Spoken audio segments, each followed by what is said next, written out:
Ace Arana here. Welcome back to my channel and we're doing another episode of Piece of Cake. Namiss ko rin ang kitchen setup natin. Like I always say, kung hindi ka pa po nakaka-subscribe sa channel na to, please do so and I hope magustuhan mo rin ang video na to. And please hit the like button. So, for today, actually, what we're doing is, kasi you know, hindi ko pa na-try na mag-bake ng red velvet cake. So, na-curious ako, but gusto ko munang i-try yung mga, nakita ko kasi ito sa superstore actually. So, this is from Betty Crocker. It's a red velvet cake mixture. So, it has the mixture inside and it has the instructions at the back. So, this is what we're gonna do and we'll see kung papasa ba siya sa lasa natin. It comes with a cream cheese flavored frosting. Ooh, exciting! So, we'll start off with the ingredients. One package makes 12 cupcakes. So, I think we'll just do the one package. Let's put this aside. So, and according to the package, we will need 150 ml of water, 3 tablespoons of vegetable oil, and then 1 egg. And of course, this one. That's so easy. And for the tools, of course, we will need a mixing bowl, cupcake liners, our cupcake pan, and of course, our mixer. You can use electric or just a regular whisk. Let's do this! So according to the instructions dito sa box, we should heat our oven to 350 degrees Fahrenheit. Let's do that! So while our oven is preheating, maglalagay na tayo ng cupcake liners. Then, mimix na natin ng cake mix. This one. Let's open it. Cake mix. So this is the frosting, I think. Yep, this is the cream cheese frosting. Let's put that aside for now. Ooh, pink ang color niya. Can you see that? Pink. So this is our cake mix. It says water, oil, and our egg. And then beat for 2 minutes.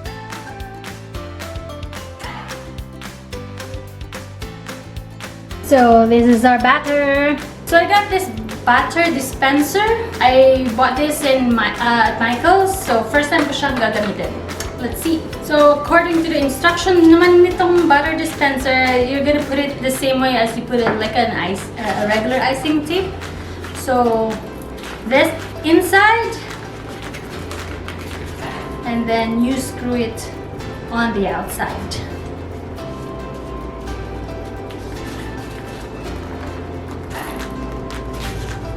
Voila!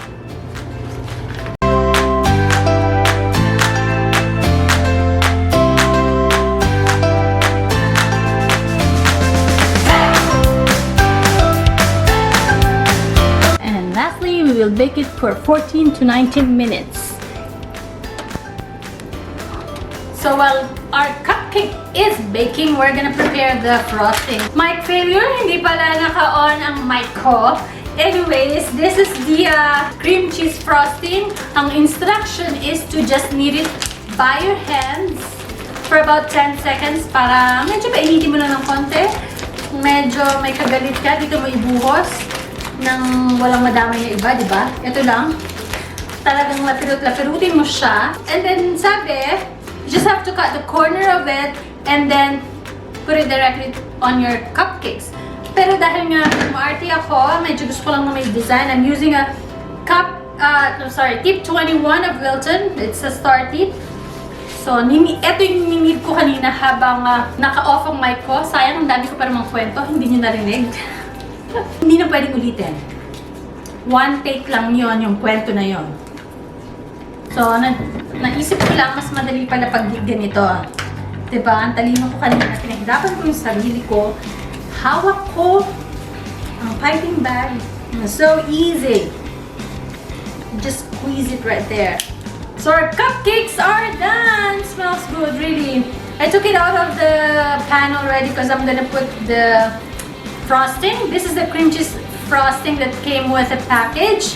And it's color white, but I guess you can add icing color on it if you want to, but I didn't go that far anymore. I guess the tip is already a step ahead than the regular ones, right? So okay na tayo dito sa extra tip. We'll do the frosting.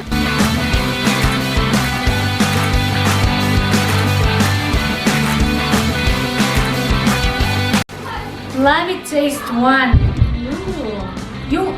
The icing, the frosting is good. I tried it. I tasted a little. So I'm gonna try it with the cupcake and the frosting.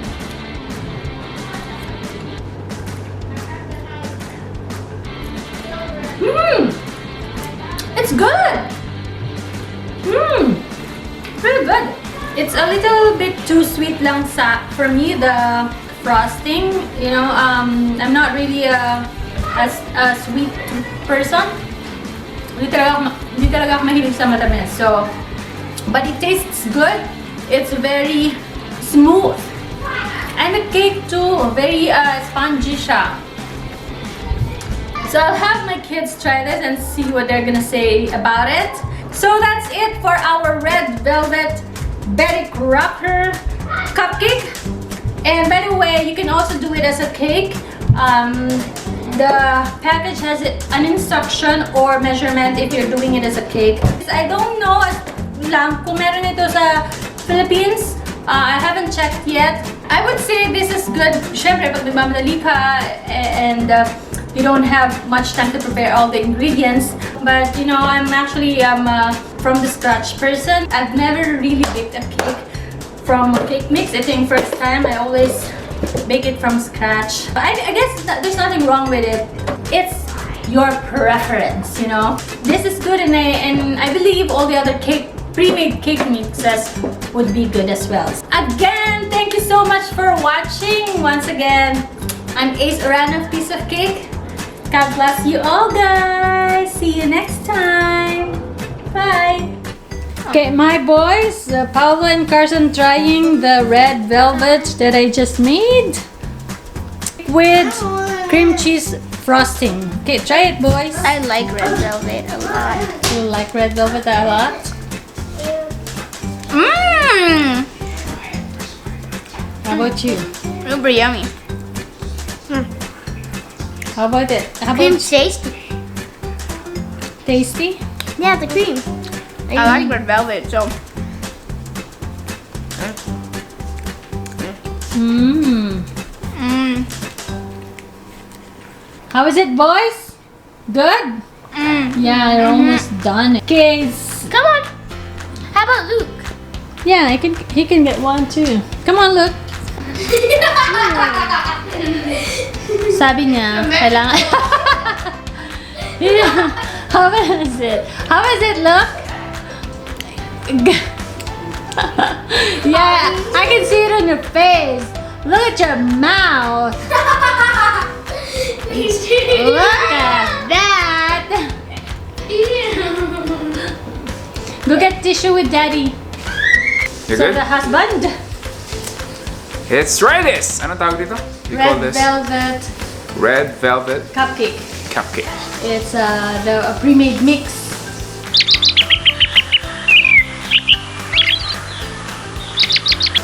Pre-made mix. Yung naka-box na mix Alright. lang. Cake mix. What? Yeah. Good? Perfecto. Perfecto dahil masarap talaga Yung siya o dahil asawa mo lang Premier. ako?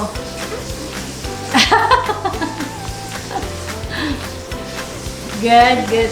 Perfecto. It's good. Good. They should try this. Yeah. You should give them your recipe. Recipe. Yeah, Betty Crocker. Betty Crocker box. Betty Crocker box. Okay, thanks, Daddy.